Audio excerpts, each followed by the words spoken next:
ఏపీలో కూటమి ప్రభుత్వం అధికారంలోకి వచ్చిన తర్వాత మద్యం అమ్మకాలు ఒక్కసారిగా పెరిగిపోయాయి. ప్రభుత్వం తీసుకున్న కొన్ని కీలక నిర్ణయాల వల్ల మందుబాబులకు పండగ వాతావరణం నెలకొంది. బ్రాండెడ్ మద్యం సులభంగా లభించడమే కాక క్వార్టర్ మద్యం కూడా 99 రూపాయలకే అందుబాటులోకి రావడంతో వినియోగదారుల సంఖ్య పెరిగిపోయింది.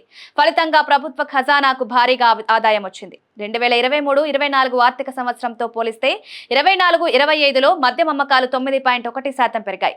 గతేడాది మొత్తం 30,000 కోట్ల రూపాయల విలువైన మద్యం అమ్మకాల ద్వారా 25,082 కోట్ల రూపాయల ఆదాయం వచ్చినట్లు అధికారిక గణాంకాలు చెప్తున్నాయి. అది మరింత పెరిగి 30,183 కోట్ల రూపాయలకు చేరుకుంది. విలువ పరంగా మాత్రం కేవలం 0.34% మాత్రమే వృద్ధి నమోదు కావడం గమనార్హం. ప్రస్తుతం రాష్ట్రంలో సగటున ప్రతిరోజు 83 కోట్ల రూపాయల విలువైన మద్యం అమ్మకాలు జరుగుతున్నాయి. ఇందులో 99 రూపాయల క్వార్టర్ మద్యం వాటా దాదాపు 30%గా ఉంది.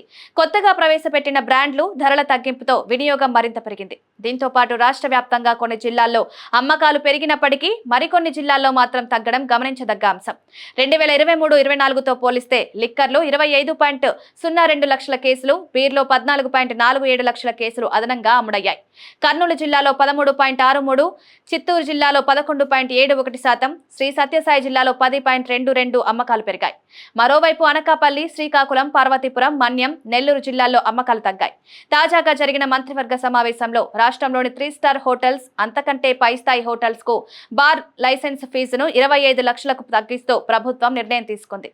అదే సమయంలో బెల్ట్ షాపుల విషయంలో ప్రభుత్వం కఠినంగా వివరిస్తామని స్పష్టం చేసింది.